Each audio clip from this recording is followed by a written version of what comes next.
Welcome to the Hitched Podcast. I'm Zoe, editor of Hitched. And I'm Lydia, assistant editor. And what are we talking about today, Lydia? Today we're delving into wedding party wobbles, bridesmaids, best men and bad vibes. Okay. But before we get stuck in, we're going to start with a game of Hitched or Ditched. You know the rules, Zoe. I'm going to ask you some questions and then you're going to say whether they are hitched or ditched. The first one is traditional wedding party roles. What do you think? Oh, ditched, no question, right? So I think your wedding should be all about you and what works for you as a couple. And for everybody, it's not the same. You don't necessarily have all female best friends or male best friends. You know, we are not in the 1930s anymore. Things have changed. And I've been to weddings where they have a best woman. You can have bridesmaids, which is, you know, a lovely gender neutral term for your wedding party. You can have a bridesman. Anything you like. Someone from our office recently got married and they had a flower man, which is really cool. I love that. Yeah, I think the guy's last name was Flower or Flowers, so they lent into it. And it's really not, it's just personalize your wedding, you know. It's a great opportunity to adapt things and make it suit you and give your friends cool roles to play that aren't just the traditional ones. What about matching wedding party outfits? You're testing me here. Ditched. Absolutely ditched. So I quite like the mismatched trend, but I like it even more when people let their wedding party choose what they want to wear. Because do you know what? We're grown adults and we have senses of styles, we have body hang-ups, we have things we like and we don't like. And I think letting your wedding party choose what they want to wear is a really nice way to show that you respect them, right? Yeah. Giving them the freedom. You can give them a budget, you know, because if someone let me choose my outfit, I might go a little high end, but you can give them a budget and you can say, look, this is the color palette I'd like you to work towards, but I'd like you to choose something that works for you. I just think bridesmaids, I often say this, bridesmaids, and it applies to groomsmen as well, it applies to all roles, but they're real people.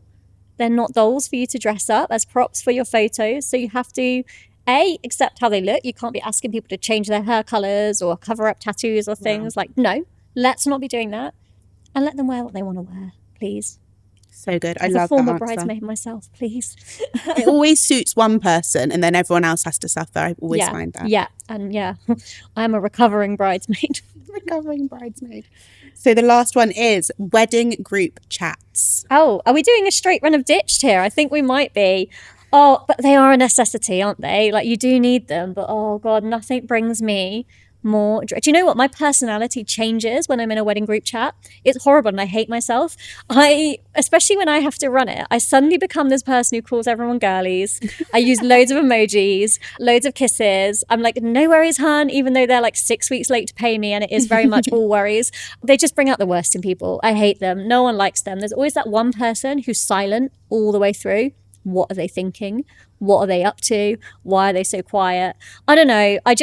There's got to be a better way. What did we do before group chats? Like what? So true. What did we do before group chats? There was a lot less drama. There was a lot less stress.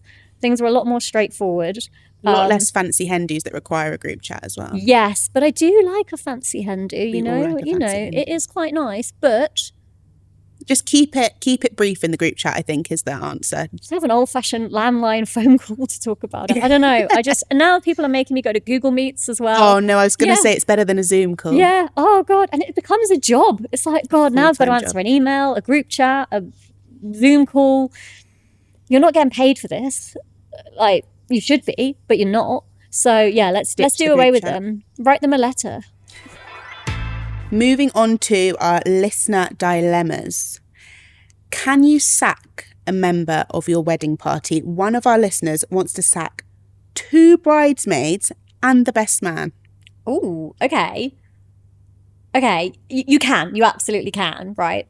It's fine. It's your wedding. It's your day. It's your prerogative. How you do it and how you approach it and the reason why needs to be thought about, okay? Yeah. So 2 bridesmaids and a best man is a chunk of your wedding. I mean, I don't know how many bridesmaids they had originally. They might have only had 2. They might have had 10. I don't know. But it depends on your reason why. And again, I think it comes down to honesty and communication and a lot of it's good practice for actual marriage as well, I would say. So you need to be upfront with them. Perhaps you want to sack someone because they seem disinterested. But I do think we can fall foul when we are planning a wedding of thinking that it is the biggest thing in everybody else's lives as well as your own. Good point. And it's not. Like, I'm really sorry, but it's not. So I would say to them like, oh, I've noticed that you're not really responding in my dreaded group chat anymore. Like, you've gone a bit quiet. Are things okay with you? Because perhaps they've got stuff going on and they don't want to bring you down while you're in a wedding planning bubble, you know? It could be an innocent reason like that. If they've just completely ghosted you, or I don't know, they've tried to seduce your future husband or something, I don't know, then sack them. Absolutely. Good heavens. Not on Hitched. But I think, you can then sack them and you're well within your rights to do it. But again, have a conversation, explain why you're doing it. If you still want them to come to the wedding, let them know, but be prepared they may not want to.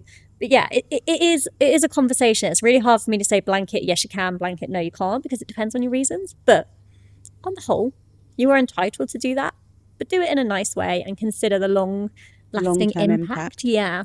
The next one is family, politics and dramatics. So can you quit as a wedding party member? Okay. You can. You absolutely can, right? It's an invitation. It's not an obligation. So you can say no from the off if you don't want to do it. And you can also later on say, I'm really sorry, this is too much for me. I need to step down.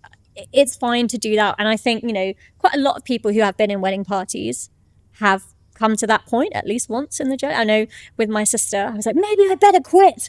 But that was 100% on me, because I'm a terrible person to have in your, contrary to what you might think. I'm an awful person to have in your wedding party. But yeah, that's by the by. I threatened to quit. I didn't quit. It's all fine now. But yeah, you absolutely are within your rights if it's too much, because sometimes it can ask a lot of you financially, emotionally, mentally. And it is fine to say to the couple, still love you, still want to be there for you on the day, still want to celebrate with you. But right now, I'm really struggling to fulfill these duties and look after myself or my well-being. Absolutely fine to do that. I think what you've said about communication being key is so important as well, and just making space for other people's emotions and realizing that it's not their big day, it's your big day. Honestly, yeah, I've done weddings for so many years now, and most of the problems I see come down to people just not communicating with each other. Literally. Like, don't ask me. Well, do ask me because we want the content, but also talk to your friends. Yeah, so good. I say don't come to me with your problems, but I do want people to come to me with their problems. I love to help people, but I will also say we have a really good community on Hitch. We actually have, this is so old school, but I love it. We have a forum. Yes. A forum, yes. And it's cool. There's loads of people there all over the country planning their weddings, talking about things. And again, if you do feel like your wedding party are a bit disinterested because yet again, you're asking them whether you should have taupe or cream napkins and they're rolling their eyes at you, and you think they might have muted the group chat, get over to community, get over to the forum, have a chat with other couples there, because people are always helping each other out there. And I love it. I love to read it all as well. Such a nice space, especially like you said, if you feel like you're boring everyone on there is interested. They want to hear your dilemmas. And if you're lucky or unlucky, depending on your perspective, I might even weigh in and reply to one of your threads. Thank you so much for joining us. Make sure to like, follow and subscribe, and don't forget to give us a rating. A good rating, please, because as mentioned, as always, we are very delicate. We need the positive reinforcement. And also let us know in the comments, have you ever had to fire someone from your wedding party? Have you ever wanted to fire somebody? Please tell us. The juicier the story, the better. And I promise I will not discuss it on a future podcast.